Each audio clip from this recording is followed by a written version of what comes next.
તો પહેલો પ્રશ્ન છે કે નીચે આ જે 3 મંદિર આપેલા છે, આ મંદિરમાંથી કયા કયા જે છે એ કર્ણાટકની અંદર જે હોયસળના મંદિર આવેલા છે, હોયસલના મંદિર, ઘણી બધી વાર આને હોયસલ પણ કહેવામાં આવતું હોય છે અને હોયસળ પણ કહેવામાં આવતું હોય છે.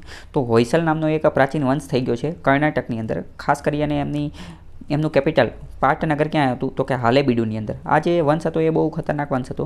એમને આર્ટ એન્ડ આર્કિટેક્ચરની અંદર બહુ સારું એવું કામ કરેલું છે. એમના જે સ્કલ્પચર, જે શિલ્પ જે છે એ બહુ સારા એવા છે. એમને જે મૂર્તિઓ બનાવેલી છે, જે સ્કલ્પચર ને એવું બધું બનાવેલું છે, એની જે કલાકૃતિ છે, એની જે કોતરણી છે, એનું જે ડેકોરેશન જે છે અને એનું જે ઇન્ટ્રિકેશન જે છે એ બહુ નેક્સ્ટ લેવલનું છે, બહુ સારું એવું છે. એની અંદરની જે એમાં ઘણી બધી સારી એવી સ્કિલનો ને એ બધાનો સમાવેશ થતો હોય છે.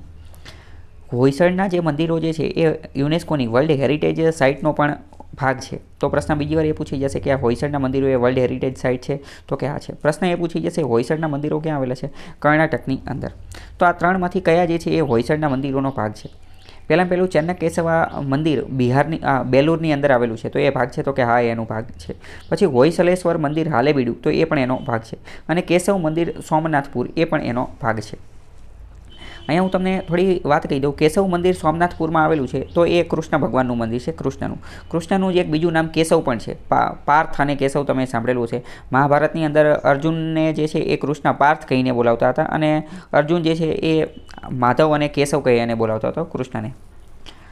હોયસલે આ જે ચેન્નકેશવા મંદિર જે છે, ચેન્નકેશવા એ વિષ્ણુનું મંદિર છે, અને આ જે હોયસલેશ્વર મંદિર જે છે, હોયસલેશ્વર મંદિર એ શંકરનું મંદિર છે અથવા તો શિવનું મંદિર છે. કર્ણાટકની અંદર આ હોયસલના જે બધા મંદિરો જે છે એ હિન્દુ ધર્મ સાથે જોડાયેલા છે, સાથે સાથે જૈન ધર્મ સાથે પણ જોડાયેલા છે. હિન્દુ ધર્મની અંદર શૈવ અને વિષ્ણુ બંને પ્રકારના ધર્મના મંદિરો અહીંયા જોવા મળે છે. આ બધું એટલા માટે કહું છું, બીજી વાર આવો પ્રશ્ન જે છે એ પૂછાઈ જશે. અહીંયા જો આપેલું છે, અહીંયા વાત કરીએ ને તો હોયસળ લોકોએ મેં તમને કીધું આર્કિટેક્ચર એટલે કે સ્થાપત્યની અંદર બહુ ખતરનાક મંદિરો બનાવેલા હતા.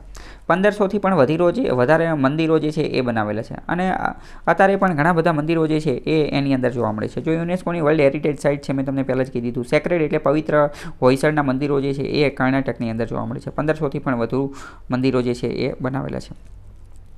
એના બારામાં આપણે થોડી વાત કરીએ. બેલુરની અંદર જે હોયસળનું મંદિર આવેલું છે, હાલેબીડુ મંદિર, એની થોડી વાત કરીએ. તો બેલુર જે છે ને એ હકીકતમાં હોયસળ લોકોનું પ્રથમ કેપિટલ હતું, પણ પછી તો આગળ જતાં એમને કેવું કરી નાખ્યું હતું તો કે હાલેબીડુ જે છે એનું કેપિટલ કરી નાખ્યું હતું.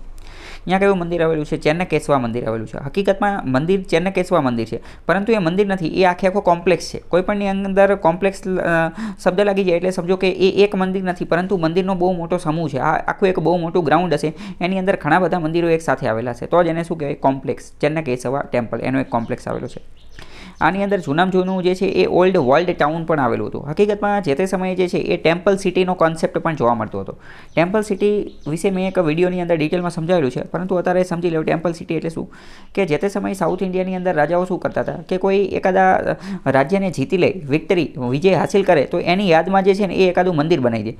આ મંદિર બનાવ્યું ને તો એ મંદિરની આજુબાજુમાં પછી બધી ઇકોનોમિક એક્ટિવિટી શરૂ થઈ જાય. એટલે કે મંદિર બન્યું તો પહેલાં તો શું થશે? મંદિર બન્યું તો જ્યારે મંદિર બનતું હશે તો મંદિર બનતી સમયે કડિયાની એ બધાની જરૂર પડશે, બધું માલ સામાન ને એ બધું લાવતા હશે, તો એના કારણે ઇકોનોમી બૂસ્ટ થશે, ઇકોનોમિક ગ્રોથ થશે. આજુબાજુમાં દુકાનો ને એવું બધું બનવા લાગશે, ફૂલની દુકાન ને, હારની દુકાન ને, પ્રસાદીની દુકાન ને, અગરબત્તી, ધૂપ ને, ઓલન બેલુન. તો એના કારણે શું થશે? ટેમ્પલની આજુબાજુ એક શહેરનું નિર્માણ થશે, તો ટેમ્પલ સિટી તૈયાર થઈ જશે. તો આજે આ ચેન્નકેશવા મંદિર જે છે એની આજુબાજુમાં જૂનું જે છે એ વર્લ્ડ ટાઉન એટલે કે એક શહેર મળેલું છે, કે જેની આજુબાજુ ફરતે કિલ્લેબંધી દિવાલ જે છે એ કરેલી છે. અને યગાચી નદીની બાજુમાં બધી વસ્તુ જે છે એ મળેલી છે. આખો કોમ્પ્લેક્સ જે છે એ રેક્ટેન્ગ્યુલર એટલે કે લંબચોરસ આકારનો છે, અને 4 શેરીઓ પણ એની અંદર જોવા મળે છે, કે જે આજે દેવીના જે શું કહેવાય એની પૂજા માટે ને એ બધા માટે કરવામાં આવતું હશે એવું માનવામાં આવે છે.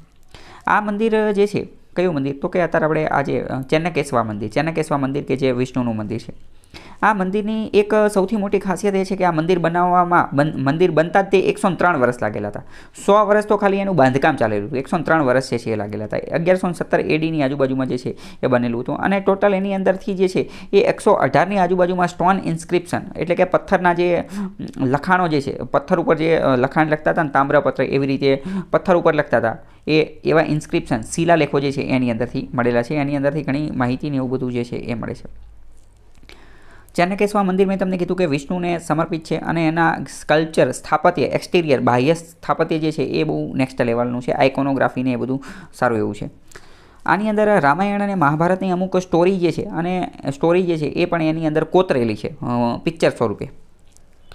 પછી બીજી થોડી વાત કરીએ કે બેલુર જે છે એ મેં તમને અત્યારે સમજાવી દીધું, એ જે અહીંયા લખેલું છે. આગળ બીજું મંદિર જે છે એનું થોડી વાત કરીએ. હાલેબીડુનું અંદર જે મંદિર જે છે, તો આગળ જતાં હોયસળ લોકોએ શું કર્યું, પહેલું એમનું કેપિટલ કયું હતું, બેલુર. પછી આગળ જતાં એમને બેલુરથી કેપિટલ ટ્રાન્સફર કરી અને ક્યાં કરી નાખ્યું, હાલેબીડુ નામની જગ્યાએ. અને હાલેબીડુ નામની જગ્યાએ પણ એમને શું કર્યું, મંદિર બને. હાલેબીડુનું બીજું નામ છે દોસારા મુતારા. અને અહીંયા જે મંદિરો બનાવેલા હતા એ તો બેલુર કરતાં પણ મોટા જે છે એ બનાવેલા હતા. પછી બીજા એક અહીંયા આપેલું છે, 1 મિનિટ. હાલેબીડુ જે છે અહીંયા પણ વર્લ્ડ કોમ્પ્લેક્સ, અહીંયા પણ ઘણા બધા કોમ્પ્લેક્સને એવું બધું જે છે એ મળેલું છે. હાલેબીડુના પણ મંદિરો જે છે એ મહત્ત્વના છે. એ જૈન ધર્મ સાથે વધારે જોડાયેલું છે. પાર્શ્વનાથની મૂર્તિ અહીંયા જોવા મળે છે. આ ઉપરાંત 24/24 તીર્થંકરની મૂર્તિઓ જે છે એ પણ અહીંયા મળેલી છે. બીજી વાર પ્રશ્ન પૂછાઈ જશે કે એ અહીંયા મળેલું છે કે નથી મળેલું, તો આ 24/24ની તીર્થંકરોની મૂર્તિ હાલેબીડુની અંદર મળેલી છે. બીજું એક મંદિર છે કેદારેશ્વર મંદિર. કેદારેશ્વર મંદિર જે છે એ પણ એની અંદર જ આવેલું છે. એ શિવ ભગવાનને સમર્પિત છે અને જૈન બસાડી કોમ્પ્લેક્સની અંદર જ જે છે એ આવેલું છે. અહીંયા આ બધા મતલબ મહત્ત્વના કામના મંદિરોને એ બધું જે છે એ અહીંયા આવેલું છે.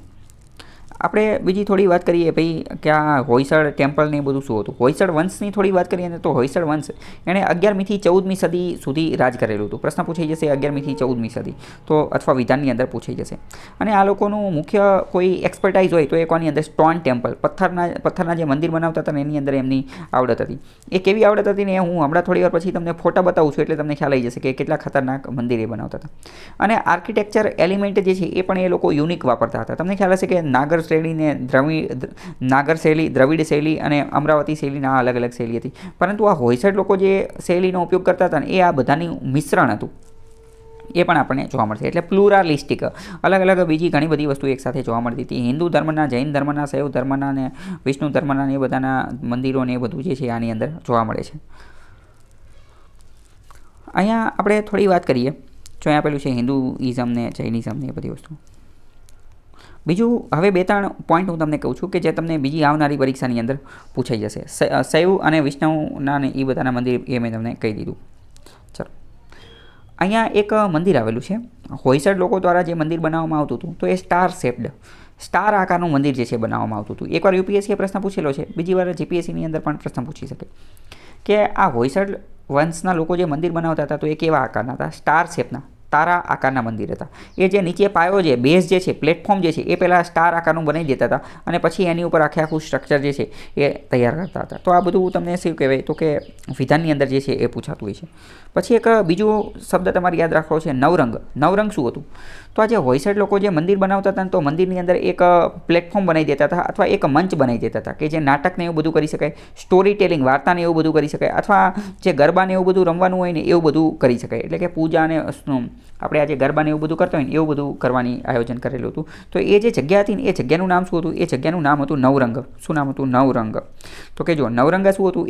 એક પ્રકારનું પરફોર્મન્સ પેવિલિયન, એક પ્રકારનું પેવિલિયન હતું કે જ્યાં આ બધું કામકાજ કરી શકાય. કેવું કામકાજ કરી શકાય? તો મેં તમને કીધું કે નૃત્ય કરવાનું ને ગરબા અને સ્ટોરી ટેલિંગ ને એ બધી વસ્તુ. અને અહીંયા ભરતનાટ્યમ કરતા હતા. એક જે ક્લાસિકલ ડાન્સ છે, શાસ્ત્રીય નૃત્ય ભરતનાટ્યમ, એના પણ ઘણા બધા અવશેષોને એ બધી વસ્તુ જે છે એ અહીંયાથી મળેલા છે. પછી બીજી એક વસ્તુ જે છે એ અહીંયાથી મળેલી છે હાલેબીડુના મંદિરની અંદરથી, એ છે કલ્યાણી. એ લોકો કલ્યાણી, પ્રશ્ન પૂછી જશે હાલેબીડુના મંદિરોની અંદર કલ્યાણી નામનો શબ્દ જે છે એ કોની સાથે જોડાયેલો છે? તો કલ્યાણી નામનો શબ્દ જે છે એ સ્ટેપ્ડ વોલ સાથે જોડાયેલો છે. સ્ટેપ્ડ વેલ. સ્ટેપ્ડ વેલ એટલે શું? તો કે પગથિયાવાળો કૂવો, જેને આપણે ગુજરાતની ભાષાની અંદર શું કહીએ છીએ? જેને આપણે વાવ કહીએ છીએ, પગથિયાવાળો કૂવો. તો એ પણ અહીંયા મળેલો છે. અહીંયા સાઉથ ઇન્ડિયાના જેટલા પણ મંદિરો છે ને તો અહીંયા એક મહત્ત્વની વસ્તુ તમને જોવા મળશે કે આ જે મંદિરો છે એ બધા જ મંદિરની અંદર ટેન્ક, પાણીની ટેન્ક જોવા મળશે, પોન્ડ, તળાવ જોવા મળશે. આજુબાજુમાં બાવડી કે જેને આપણે શું કહીએ છીએ? સ્ટેપ્ડ વેલ એટલે કે વાવ કહીએ છીએ. એ બધી વસ્તુ પણ અહીંયા જોવા મળશે. સાઉથ ઇન્ડિયાની અંદર પાણીની એની સમસ્યા રહેતી હોય છે, નદીઓ અને એ બધું પણ અહીંયા વધારે જોવા મળતું હોય છે. એટલે દરેક મંદિરની અંદર આ પ્રકારની વસ્તુ જે છે એ જોવા મળતી હોય છે. તો આવો તમે અંદાજ પણ લગાવી શકો છો. મેઇન્સમાં પણ આ રીતના પ્રશ્ન જે છે એ પૂછાઈ શકે છે. ફરીથી એકવાર આજે યુનેસ્કોએ જે આ હોયસળના મંદિરો જે છે એની બારામાં થોડી ઘણી ઇન્ફોર્મેશન, થોડા પોઈન્ટ હું તમને કહી દઉં, જેથી મેઇન્સમાં પણ પ્રશ્ન પૂછાય તો તમારી ચિંતા નહીં. પહેલાં તો 11મી થી 14મી સદી દરમિયાન કર્ણાટકની અંદર આ હોયસળ વંશ જે છે એ અહીંયા હતો. ત્યાંના શાસકો કયા કયા હતા? તો હોયસળના શાસકોનું મહત્વનું હોય તો આર્ટ અને આર્કિટેક્ચરની અંદર, કલા, સ્થાપત્ય, સ્કલ્પચર એ બધાની અંદર જે છે એ એમનું ઘણું યોગદાન હતું. 1500થી વધુ મંદિરો જે છે બનાવેલું હતું. એમનો ધર્મ કયો હતો? તો કે શૈવ ધર્મ હતો, વૈષ્ણવ ધર્મ હતો અને જૈન ધર્મને પણ એમને પેટ્રોનેજ એટલે કે સહારો આપેલો હતો. આર્કિટેક્ચર સ્ટાઇલ એમની કઈ કઈ હતી? તો આ લોકો દ્વારા જે મંદિર બનાવવામાં આવતા હતા એ સ્ટાર શેપ્ડ, મેં તમને કીધું તારા આકારના મંદિર બનાવેલા હતા. અને આમની સ્ટાઇલ એ હાઇબ્રિડ સ્ટાઇલ હતી. નાગર સ્ટાઇલ, દ્રવિડ સ્ટાઇલ એ બંનેને ભેગું કરી અને એક નવા પ્રકારની સ્ટાઇલ એમને બનાવેલી હતી. અને આની અંદર એમને જે છે એ પિલ્લર એટલે કે જે થાંભલા હોય એનો ખૂબ સરસ રીતે ઉપયોગ કરેલો છે. અને આના રૂફ, છત્રા જે છે એ બેલ શેપના હતા. બેલ એટલે કે જે ઘંટ આકારના હોય, આપણે જેને રિંગ જે બેલ એટલે કે ઘંટ જે હોય એ આકારના આમના પથ્થરને એવું બધું રૂફ, છત્ર હતા. સ્કલ્પચર એટલે કે જે સ્થાપત્ય જે છે, સ્કલ્પચર એટલે જે શિલ્પ સ્થાપત્ય જે છે એ શિલ્પનો ઉપયોગ આ લોકો મંદિરને ડેકોરેટ કરવા માટે કરતા હતા. એની અંદર ઇન્ટ્રિકેટ સ્ટોન અને કાર્વિંગ કલા કોતરણી એ નેક્સ્ટ લેવલની છે. એની અંદર ગોડ, ભગવાન, માતાજી, ઇપિક્સ એટલે કે જે મહાગાથાઓ, ડેઇલી લાઈફ, રોજબરોજની જીવન જે છે એનું સ્કલ્પચર, એના શિલ્પ જે છે એ બનાવી દેતા હતા. ઘણા બધા શિલ્પ તો એટલા ડેલિકેટ છે કે એમ લાગે કે ભાઈ આ એટલા ચમકીલા છે કે એવું લાગે કે આ પથ્થરમાંથી નથી બનાવેલા પરંતુ ધાતુમાંથી બનાવેલા છે. આ લોકોએ મંદિરની આજુબાજુમાં તે મેં તમને કીધું કે ટાઉન સિટીનો કોન્સેપ્ટ હતો, ટેમ્પલ સિટીનો કોન્સેપ્ટ હતો. તો મંદિરની આજુબાજુમાં તે લોકો ટાઉન પ્લાનિંગ પણ કરતા હતા. ટાઉન પ્લાનિંગ પણ વ્યવસ્થિત ડાયાગ્રામના આધારે બનાવીને કરતા હતા અને કોસ્મિક ડાયાગ્રામના આધારે કરતા હતા. સેક્રેડ, પવિત્ર શેરીઓ અને એવું બધું એ પણ મળેલું છે. ફોર્ટિફિકેશન, કિલ્લેબંધી મળેલી છે. પછી લેક, તળાવને એવું બધું પણ આજુબાજુમાં મળેલું છે. કમ્યુનિટી કેવી હતી? તો આ કમ્યુનિટી મોટે ભાગે રોજબરોજ વર્શિપ, પૂજાને એવું બધું કરતા હતા. ડાન્સ, મ્યુઝિક, લિટરેચર આવું બધું પણ કરતા હતા. તો એની માટે મેં તમને કીધું ને કે એક ડેડિકેટેડ એક જે પ્લેટફોર્મ જે છે એ એની માટે બનાવેલું હતું. આની મેઇન સાઇટ કઈ કઈ છે? તો મેઇન સાઇટ હાલેબીડુની અંદર જે હોયસળેશ્વર મંદિર આવેલું છે એ સૌથી વધારે આર્ટિસ્ટિક્સ છે. જૈન મંદિરો પણ આવેલા છે. તો આવા બધા પ્રશ્ન જે છે એ તમને પૂછાઈ શકે છે. બીજું અહીંયા પણ લખેલું છે કે આ હોયસળનું મંદિર જે છે બેલુરની અંદર આવેલું છે ને એ બધું. બરાબર, એકવાર તમે પોઝ કરી અને વાંચી લેજો. ફરીથી એકવાર હવે આપણે એક ટેમ્પલ હું તમને સમજાવી દઉં. ચેન્નકેશવરા ટેમ્પલ જે છે એ ક્યાં આવેલું છે? તો કે બેલુરની અંદર 1117 ADની અંદર એનું કન્સ્ટ્રક્શન જે છે એ થયેલું હતું. વિષ્ણુ ભગવાનને સમર્પિત છે. ચેન્નકેશવાનો મતલબ શું થાય? તો એ બે શબ્દથી બનેલો છે, એક તો ચેન્ના અને એક તો કેશવા. કેશવનો મતલબ અહીંયા વિષ્ણુથી સમર્પિત છે, જ્યારે ચેન્નાનો મતલબ એ એમની ભાષાની અંદર ચેન્નાનો મતલબ શું થાય? બ્યુટીફુલ એટલે કે સુંદર. આ જે છે એ એનું મંદિર છે. હોયસળેશ્વર મંદિરની આપણે થોડી વાત કરીએ તો હોયસળેશ્વર મંદિર એ જે છે એ હાલેબીડુની અંદર આવેલું છે. આર્કિટેક્ચર સ્ટાઇલ એમની નેક્સ્ટ લેવલની છે. 1121 CEની અંદર બનેલું છે. 1121 એટલે કે 12મી સદીની અંદર બનેલું છે.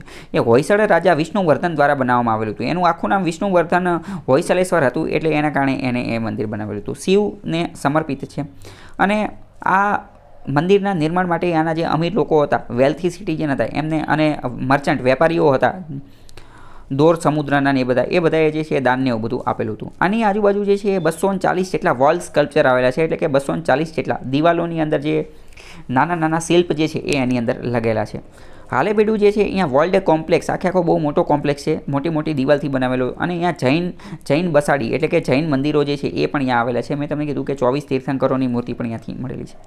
સોમનાથપુરમની અંદર કેશવ મંદિર પણ જે છે એ પણ આવેલું છે. એ સોમનાથપુરાની અંદર આવેલું છે. એ પણ હોયસળનું જે છે એ મોન્યુમેન્ટનું કદાચ એવું માનવામાં આવે છે કે કેશવ મંદિર સોમનાથપુરમની અંદર આવેલું તો એ હોયસળનું સૌથી છેલ્લામાં છેલ્લું બનેલું સ્થાપત્ય હોય ને, મોન્યુમેન્ટ હોય એવું માનવામાં આવે છે. કારણ કે હજી બીજા નવા પણ મળી શકે છે. અહીંયા ત્રિકૂટ મંદિર જે છે એ પણ આવેલું છે કે જે ભગવાન કૃષ્ણનું છે. તો કેશવ મંદિરની અંદરથી જે મૂર્તિ જે છે ને એ હજી બચી શકી નથી. તો આવા બધા પ્રશ્નો જે છે એ પૂછાતા હોય છે. અત્યારે આ હોયસળેશ્વરના બધા મંદિરો જે છે એ ASI અંતર્ગત છે. જો હવે આ બધા મંદિરો તમે જોશો તો તમને ખ્યાલ આવશે કે એની કાર્વિંગ જે છે એ કેટલી કોતરણી છે. આ કાર્વિંગ આની જો કોતરણી જો કેટલી ખતરનાક નેક્સ્ટ લેવલની છે કે એની કોતરણી જે છે જોઈને ખબર પડે કે જે સાંકળ અથવા જે ગળામાં પહેરવાનો ચેન ને એ બધું કેટલું ડેલિકેટ છે.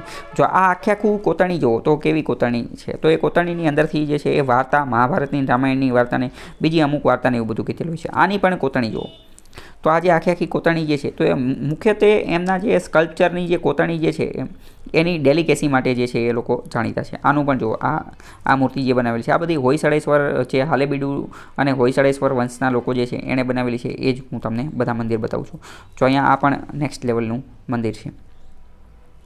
અહીંયા આની કોતરણી જો આ મંદિર આ મૂર્તિ પણ જે છે એ અહીંયા જ આવેલી છે. એટલે તો વર્લ્ડ હેરિટેજ સાઇટમાં સ્થાન મળેલું છે. અહીંયા જો આ બધા 10 માથા અને એવું બધી વસ્તુ એવી બધી સ્ટોરી પણ દર્શાવવામાં આવતી હોય છે. આ મૂર્તિ પણ જોઈ શકો છો તમે.